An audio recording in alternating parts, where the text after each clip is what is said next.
Today is another opportunity for you to learn mathematics. I am Merilyn P. Dano, mathematics teacher, applicant from Pundaguita National High School.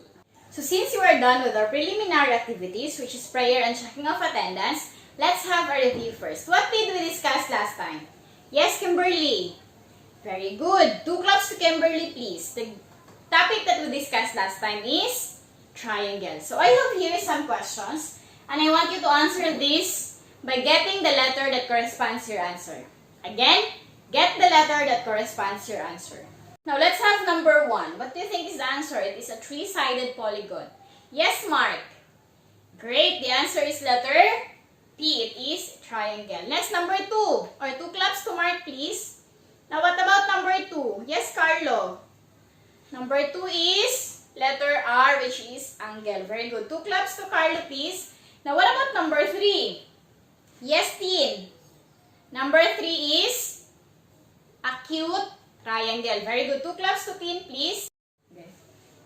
Now, let's have number 4. Yes, LA. The answer is right triangle. Very good. 2 claps to LA, please. Now, let's have number 5. Yes, Miguel. Number 5 is letter A, obtuse triangle. Very good. 2 claps to Miguel, please. Now, let's have number 6. Yes, Anthony. The answer is vertex. Very good. 2 claps to Anthony, please. Now, let's have number 7. The answer is yes, Jane. The answer is letter I, scalene triangle. Very good. 2 claps to Jane, please. Now, let's proceed to number 8. So, what do you think is the answer in number 8?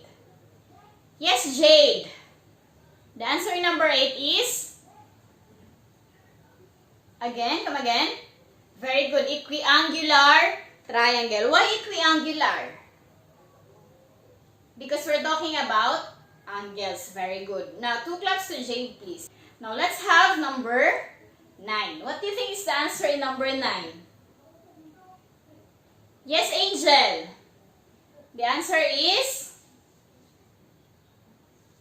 180 degree. Very good. 2 claps to Angel, please. Now, let's have last 2. We have number 10. Yes, Kimberly. What is that? The answer in number 10? The answer is letter T, isosceles triangle. Very good. 2 claps to Kimberly, please. Last one. What do you think is the answer in number 11? Yes, Cheryl Rose. Very good. The answer is equilateral triangle. Why equilateral triangle? Because we're talking about sides. Great. 2 claps to Cheryl Rose, please. So before we proceed to our proper discussion, let's have a game first. And the game is called guessing game. I want to know how good you are in guessing. Now, what are you going to do is you're just going to guess what would be the result if I am going to flip a coin or roll a die. Again, I'm going to flip a coin or roll a die. Now, this time, I want to do the flipping of coin first. So, how many options or possible outcome or possible result? So, we have 2, which is heads and tails. So, who choose head or who wants head? Great. What about the other? So, automatically, you want tails. So I'm going to flip this one. Great. The answer is tail. So, who got the correct answer? Oh, give 2 claps to yourself. Great. This time, I want to roll this die. So, how many faces do we have? 6. Great. So, you only have 6 options. So, it is 1, 2, 3, 4, 5, and 6. Or who guessed that the result is 1? 2? What about 3? 4, 5, and 6. So, roll this die. The result is 1. Great. So, give 2 claps to those who guessed correctly. Before we proceed to our proper discussion, let's go back to review part first. Now, what is the word being formed earlier? The word is probability. Very good. The word is probability. So, our topic for today is all about probability. And our learning objective is at the end of the lesson, students should be able to define probability, experiment, outcome, and event. Again, Define probability, experiment, outcome, and event. So what comes in your mind when you hear the word probability? Yes, Mark. Estimation. What else? Great. Nice idea. Yes, team. You have measure. Who else? Who has an idea about probability? Nice. When we say probability, it is a measure on how likely something happened. Again, it is a measure on how likely something happened. So here are the definition of terms in probability. First is experiment. Yes, Blessed, can you read what is an experiment? Okay, great, thank you. So an experiment is a repeatable procedure with a set of possible results. So earlier, we have a game, which is flipping of coin and rolling a die. So in flipping a coin, experiment is flipping a coin. Great. Now next we have the outcome. When we say outcome, what does it mean? Yes, Carlo. Okay, thank you. An outcome, it is a possible result of an experiment. So in rolling a die or in flipping a coin, the result can be either head or tail. Either head or tail. So next is we have the sample space. So when we say sample space, it is a set of possible results. So pag sinabi natin set of possible results, kapag sinabi natin set, we should have brace. Again, we should have brace. Very good. Next, our sample space in flipping a coin, we have head and tail. We have head and tail. Next, we have a sample point. So when we say sample point, it refers to all individual outcome. Individual outcome. Next is we have the event. Pag sinabi naman nating event, it is one or more outcomes of an experiment. So the event of in flipping a coin, is either landing on tail or landing on heads. Questions? Now, questions? Able to follow? Great. Now, what about rolling a die? What is an experiment? Yes, Carlo. The experiment is rolling a die. Very good. 2 claps to Carlo, please. Now, what about the outcome? Yes, team. What is the outcome? It's either 1, 2, 3, 4, 5, or 6. Great. 2 claps to team. Now, what about sample space? Yes, Cheryl Rose. You don't have any idea? Remain standing, please. I'll get back to you. Now, let's have, who wants to help Cheryl Rose? Yes, Rachelyn. So, the answer in sample space is 1, 2, 3, 4, 5, and 6. Very good. 2 claps to Rachelyn. Now, Cheryl Rose, what is a sample space? Or what is the sample space in rolling a die? So, we have 1, 2, 3, 4, 5, and 6. Very good. So, next time, listen. Okay, you may take your seat. Now, let's have sample point. What about sample point? Yes, Miguel. So, we have 1, 2, 3, 4, 5, and 6. Very good.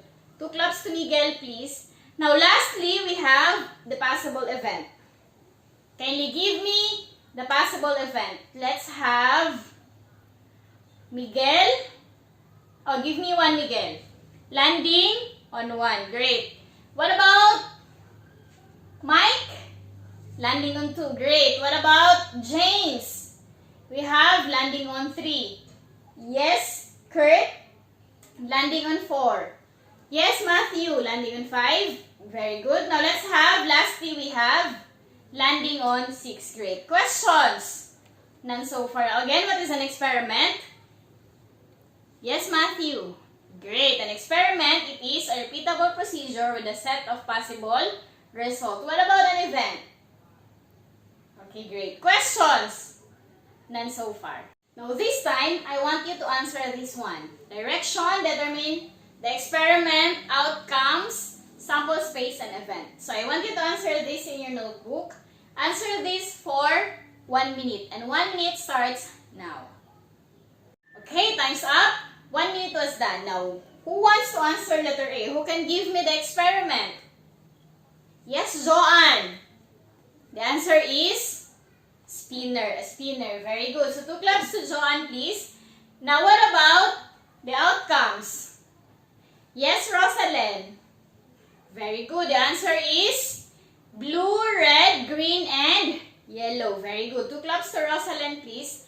Now, let's have sample space. Who can give the sample space? So, we have, yes, Mike? So, we have red, blue, green, and yellow. Very good. 2 claps to Mike, please. Now, let's have event. Who can give me all the possible events? Now, we have Anthony. So, the possible events is or are red, blue, green, and yellow. Questions. Who got 4? Very good. Next, who got 3? Who got 2? No one?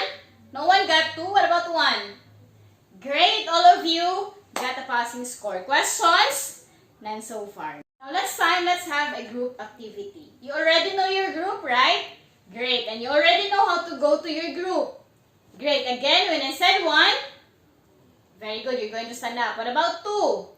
Go to your group. 3, you're going to form a circle. 4, you're going to sit down. And 5, be quiet. Again, 1, stand up. 2, go to your group. 3, form a circle. 4, sit down. And then 5, very good.